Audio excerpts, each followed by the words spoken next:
Kembali bersama saya Advent Tambun, Radio Republik Indonesia, Voice of Indonesia, dari Indonesia untuk dunia.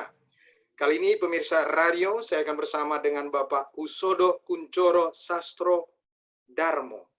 Selamat sore di Meksiko, Pak, sebagai Kepala ITPC Meksiko. Dan selamat sore, Pak Ben. Ya, selamat sore dan selamat pagi untuk pemirsa yang ada di belahan bumi seperti saya di Indonesia. Bagaimana kabarnya, Pak, di Meksiko saat ini, Pak? Baik, Pak. COVID masih ada, tapi kita bertahan, Pak. Wah, ini saya suka. Yang pertama saya suka dengan latar belakangnya, Pak. Ini latar belakangnya ini berbicara banyak, tapi saya tidak akan bicara itu dulu, Pak. Kita bicara yang ringan-ringan aja. Sebagai kepala ITPC itu wow, powerful lah bagaimana cara mempromosikan produk Indonesia. Itu nanti kita bicarakan, Pak. Tapi sebelum itu, Pak, saya mau tanya, Pak, apakah dulu Pak Husodo ini bercita-cita atau bermimpi akan menginjakkan kaki di negara di negara mariachi, Pak, Meksiko, Pak? Mohon bisa. Oke, Pak Adven. Ini pertanyaannya menjebak ya, Pak. Kalau saya tarik mundur, Pak, itu karir saya bermula di tahun 2009 di Kementerian Perdagangan. Untuk menjadi PNS pun sebenarnya bukan menjadi salah satu cita-cita saya tadi, Pak. Jujur saja. Akhirnya, tapi karena satu dan lain hal, saya apply di Kementerian Perdagangan, diterima dan memulai tugas saya sebagai abdi negara. Ketika memasuki tahun-tahun awal di Kementerian Perdagangan, hampir tidak pernah, Pak, terpikirkan untuk menjadi salah satu perwakilan Kementerian Perdagangan di luar negeri. Apalagi ternyata saya ditugaskan di Meksiko. Jadi kalau jawabannya ya belum pernah terpikirkan dari awal, Pak, untuk menginjakkan kaki ke negeri sombrero ini, Pak. Itu Pak Wajan. Ketika SK turun, gimana rasanya, Pak? SK penempatan di Meksiko, Pak? Wah, campur aduk, Pak. Karena posisinya ketika tahu cukup jauh, Meksiko itu kan berada di belahan dunia lainnya dari Indonesia. Kita kalau normal itu 12 jam waktu perbedaannya, dan kalau sekarang lagi musim dingin itu menjadi 13 jam. Jadi ya cukup tantangan dari sisi jauh jaraknya cukup lama, sehingga ya itu juga sempat menjadi bahasan, Pak, dengan keluarga. Gimana nih? Tapi ya namanya tugas negara, Pak. Begitu kita membaktikan diri kepada negara, apapun itu ditugaskan oleh negara, kita harus siap, Pak. Oke, kalau ditugaskan negara harus siap. Tuh menarik tuh kalimatnya. Tapi kalau melihat, maaf, Pak, ya, saya bukan menjudge by covering ya, tapi kalau melihat tubuh Bapak yang lumayan subur, kayaknya Bapak menikmatinya deh. Dan saya curiga sebetulnya Bapak menikmatinya karena ada orang di samping Bapak yang juga menikmati tugas Bapak. Sebentar, Pak, sebentar. Saya perlihatkan dulu sesuatu. Oke. Oh, maaf. Ini dia muncul ke yang lain. Ini tag kembali ke sebentar, Pak. Ini ada kesalahan teks ini sedikit. Ya, biasa. Kalau kita menggunakan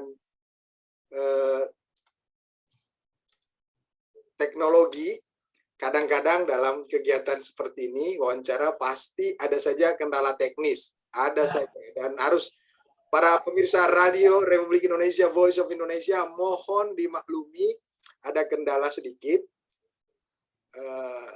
Saya harap akan segera karena ada oke, mudah-mudahan.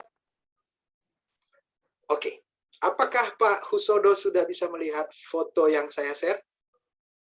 Sebentar, Pak, sama kendala teknis juga. Saya juga belum bisa lihat. Oke. Bisa dijelaskan mungkin, Pak, fotonya yang lebih tentang apa ya, Pak? Saya soalnya nggak melandap monitor. Oke. Tapi di rekaman video ini terlihat fotonya. Foto dari profil. Dengan istri saya, Pak. dengan yang tersayang, begitu Pak ya. Dengan yang terdalam itu Oke. Pak, berarti Pak. Sebelum Bapak menjelaskan, saya ingin mendeskripsikan dulu kepada pendengar radio. Radio pasti mengimajinasikan apa sih fotonya gitu. Jadi foto ini saya ambil dari profil picture-nya Pak Husodo, profil picture dari WhatsApp. WhatsApp, ya. Maaf, beliau berdiri dengan baju hitam, ya celana hitam, baju dinas sepertinya, dengan dasi hitam, dan tangan dirapatkan di depan, berdiri tegak. Sementara di samping kiri ada seorang wanita dengan baju kebaya, dengan selendang, memegang tangannya. Kira-kira apa arti foto ini untuk Pak Husodo, Pak? Itu foto kami berdua diambil pertama kali itu Pak, ketika kita sampai di Meksiko. Jadi memang itu foto diambil di KBRI Mexico City. Ketika kita sampai, lalu ada beberapa proses administrasi, kita akhirnya ambil foto di situ Pak. Oke, pertanyaan saya selanjutnya Pak. Bapak bisa setuju, bisa tidak. Di balik seorang laki-laki yang gemuk, biasanya ada wanita yang pintar masak. Setuju? Setuju banget Pak, itu Pak. Tapi sebetulnya pertanyaan yang realnya, di balik pekerjaan kesuksesan seorang suami selalu ada dukungan istri. Betulkah itu Pak? Itu kalau bisa punya jempol 5 Pak, yang saya kasih. Karena tanpa ada pasangan, tanpa ada dukungan 100% dari seorang istri, itu tidak mungkin Pak, bisa sampai saat ini seperti ini. Oke, ini menarik ya. Ini penting sekali bagi karir seorang pejabat atau petugas negara.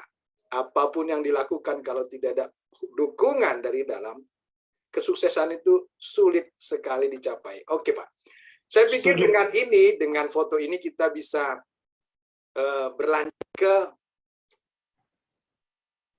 background Bapak. Wah, jadi menarik Pak. Kepada pemirsa radio saya menjelaskan bahwa Bapak Husodo ini duduk dengan latar belakang di belakangnya itu ada kerajinan tangan, ada ukiran, ada hasil karya UMKM Indonesia kalau saya tidak salah. Monggo dijelaskan Pak, ITPC itu apa sih fungsinya Pak? Monggo Pak. Siap. Jadi gini Pak Adven, saya jelaskan. ITPC atau ITPC merupakan kepanjangan dari Indonesia Trade Promotion Center. Siapa kita?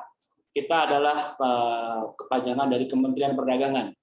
Jadi Kementerian Perdagangan Republik Indonesia mempunyai perwakilan-perwakilan perdagangan di luar negeri. Ada ATASE, ada ITPC, ada juga kantor dagang. Kebetulan saya ditempatkan di Indonesia Trade Promotion Center yang ada di Mexico City.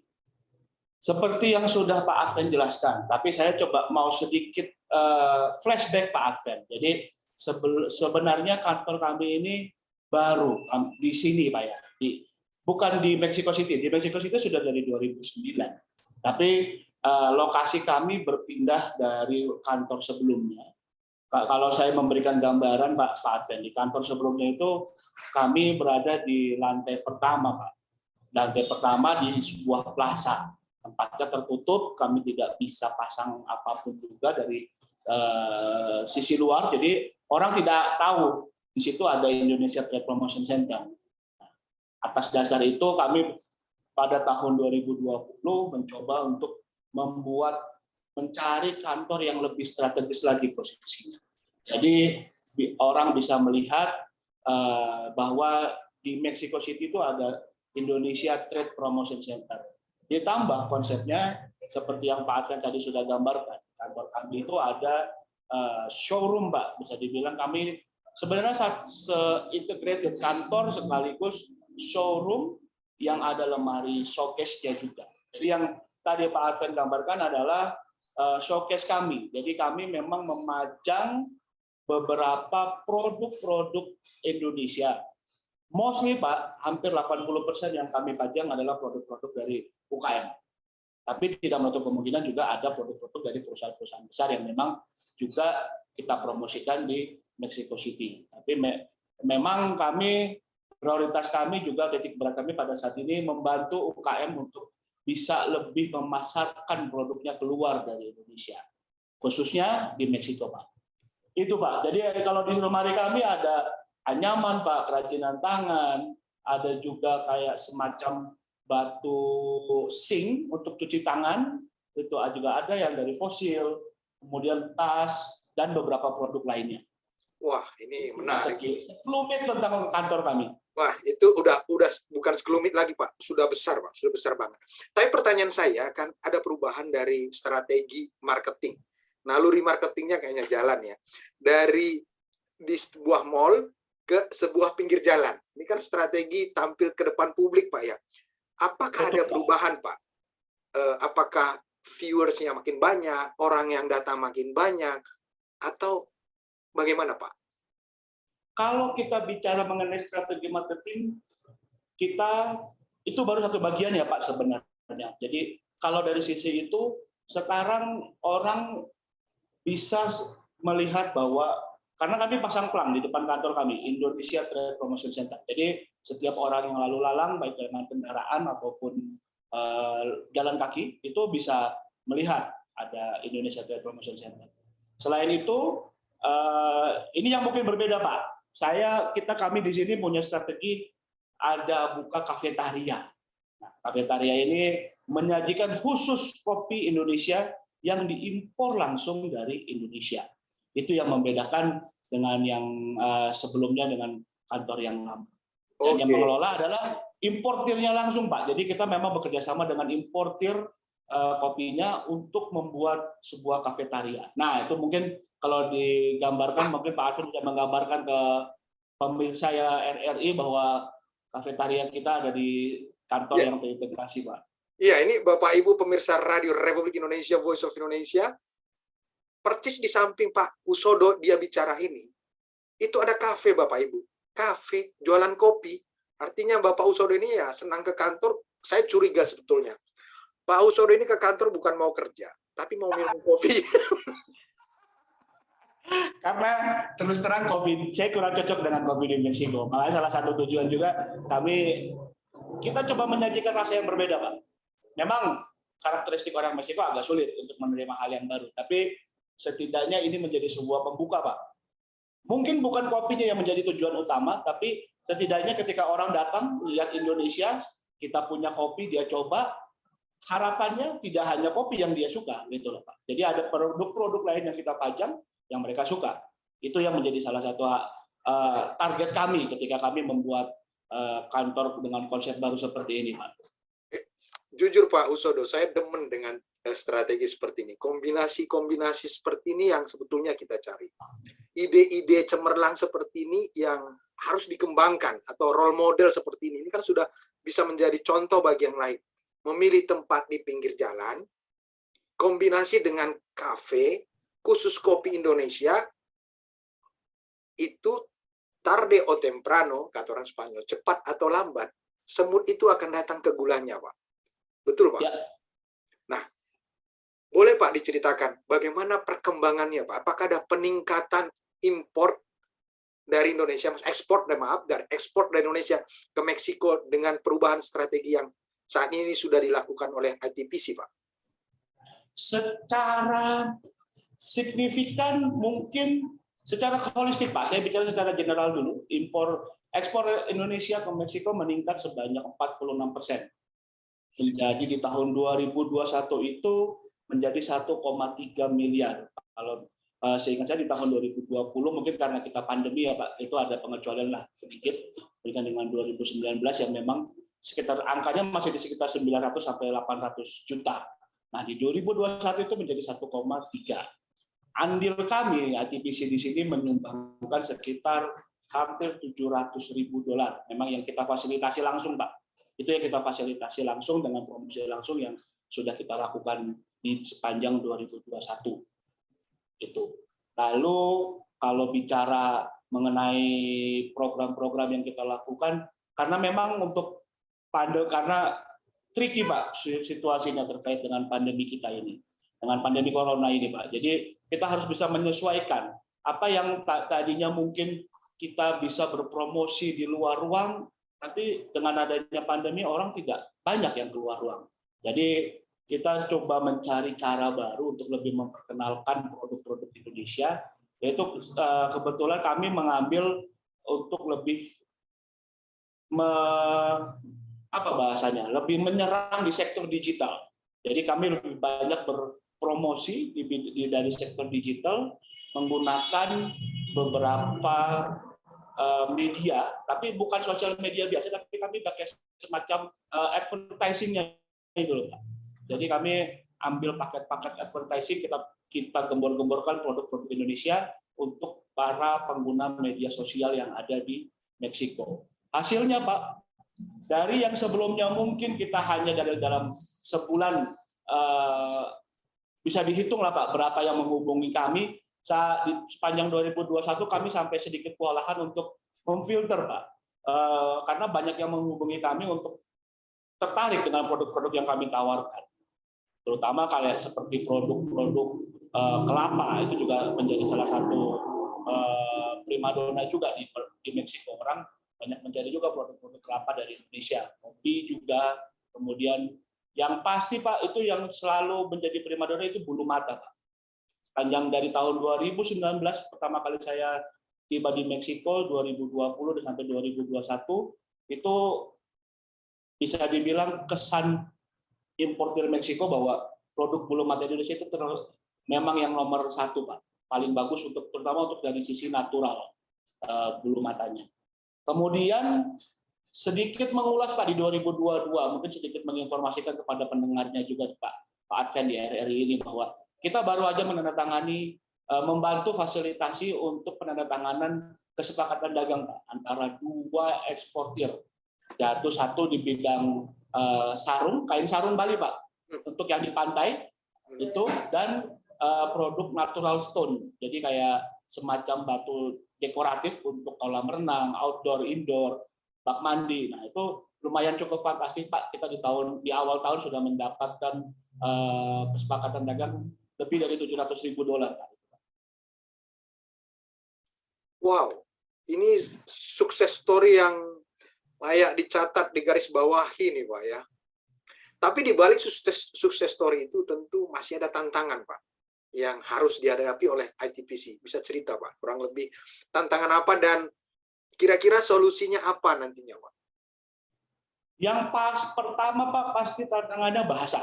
Seperti yang sudah Pak Adven tahu, kebanyakan penduduk Meksiko bicara bahasa Spanyol, kan ya, dari pihak Indonesia itu lebih banyak pakai bahasa Inggris. Nah, ini yang salah satu tantangan dan trikinya di situ, karena khawatirnya kami kalau jadinya jadi miskomunikasi. Nah, untuk itu, Pak, kami di sini ITPC Mexico City pasti selalu bersedia membantu dan memfasilitasi setiap eksportir Indonesia yang ingin melakukan negosiasi dengan pihak pembeli dari Meksiko. Itu yang pertama. Yang kedua, memang setiap negara punya keunikan, Pak, yang salah satunya mungkin juga dari regulasi-regulasi. Nah, itu ya sudah kami mencoba. Sebelumnya itu, Pak, untuk kirim sampel itu susah sekali, Pak, ke Meksiko. Jadi bisa dibilang gimana kita mau jualan kalau ketika sudah hampir jadi, tapi ketika untuk kirim sampel itu susah, karena di Meksiko dia satu produk pun dianggap sebagai importasi normal. Itu jadi agak sulitnya di situ, dengan jumlah kecil tidak ada pengecualian. Akhirnya kami berhasil menemukan salah satu pihak di bandara, custom agent itu, yang bisa membantu kami untuk mengurus administrasi pada saat pengiriman sampel. Dengan adanya itu, Pak, cukup membantu kami, karena beberapa eksportir yang sudah hampir negosiasi bisa mengirimkan sampelnya, dan itu semacam pembuka jalan jadinya. Mereka bisa melihat, oke, dengan negosiasinya sudah, barangnya sudah di tangan, mereka tertarik. Itu, Pak. No sample, no business. No sample, no business. Oke. Jadi Bapak Ibu, kita akan lihat sampel-sampel apa saja sih yang ada di ITPC. Tapi kita akan melihatnya melalui virtual. Kita akan melihat IG-nya ITPC. Apa sajakah produk itu? Ini dia. Oke, Bapak Ibu. Ya, bagi pendengar radio, saya informasikan bahwa kami sedang mengunjungi secara virtual IG-nya ITPC Mexico City. Ini ada alamatnya, ada nomor teleponnya. Kemudian kita akan tour sedikit, tour virtual, apa saja sih yang dipamerkan secara virtual oleh ITPC. Ini ada produk rempah-rempah, kemudian ada mebel, dan ini ada kantornya, tapi belum ada videonya di sini. Ini kantornya, foto kantor depannya itu Indonesian Trade Promotion Center di pinggir jalan gede gitu ya. Kemudian ada maniki, ya, untuk memperlihatkan baju, sepertinya ada tulisan ITPC. Oke, kembali Moringa, ada produk Moringa Productos Pharmaceuticos. Seperti Bapak Ibu pendengar setia Radio Republik Indonesia Voice of Indonesia, bahwa bahasa adalah salah satu kendala, ITPC itu sudah memecahkan sedikit kendala itu dengan mempromosikan produk-produk di IG-nya dalam bahasa Spanyol. Aceites esenciales, ini seperti minyak astiri ya. Kemudian essential oil untuk ini Pak, kepentingan apa, kayak seperti untuk aromaterapi, pijat. Oke, ada calzado, sepatu, ada pisos de madera, itu lantai papan, productos agrícolas. Bapak Ibu, kalau mau mengunjungi ITPC-nya Meksiko, dan tidak ada, kalau mau ke sana bagus, tapi kalau tidak, bisa melihat di Instagramnya, ya, di Instagram daripada ITPC. Semua produk-produk Indonesia ada di sini. Jadi Pak Husodo, kira-kira apa yang ingin Bapak sampaikan dengan dengan IG ini, Pak? Apa pesan apa yang ingin disampaikan kepada pengusaha-pengusaha kita, atau khususnya UMKM di Indonesia, Pak? Satu Pak, memang untuk mempromosikan suatu produk kita harus mempunyai konsep yang jelas. Artinya saya mencoba memberikan edukasi kepada eksportir-eksportir kita bahwa ketika kita ingin mempromosikan suatu produk, kita harus melihat bahwa informasi-informasi apa saja yang ingin kita keluarkan, kita sampaikan. Itu pertama. Terlalu banyak informasi juga tidak bagus.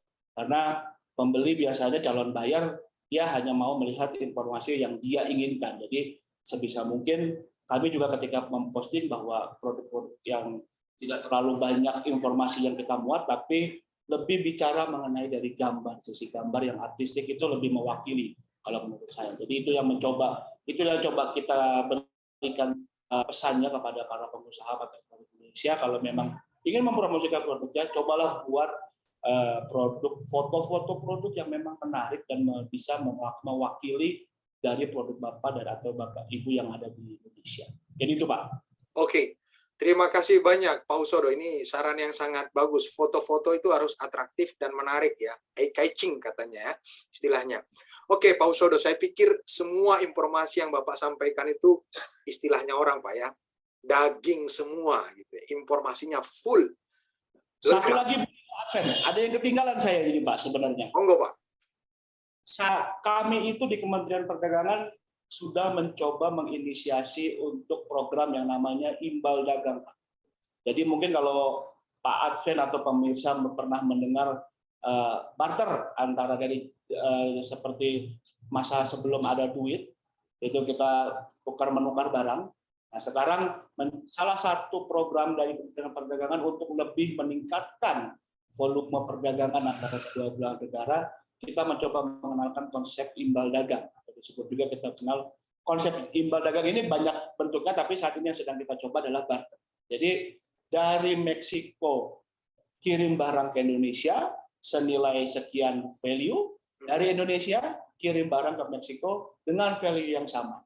Jadi kita tukar menukar, exchange. Nah harapannya Pak, tidak hanya jadi saling membuka, kolaborasi Pak. Di saat seperti ini kita butuh untuk recovery dari pandemi, dibutuhkan kolaborasi antara kedua belah negara lagi. Jadi barang Meksiko masuk ke Indonesia sama juga dengan barang Indonesia masuk ke Meksiko. Harapannya kita bersama-sama bisa pulih dari pandemi ini. Itu konsep besarnya dan kita sedang godok itu Dengan Meksiko, kami berharap di tahun 2022 sudah bisa terrealisasi 1 kali pengiriman dari Meksiko ke Indonesia dan juga dari Indonesia ke Meksiko. Itu Pak, target kami di 2000. Imbal dagang Pak ya.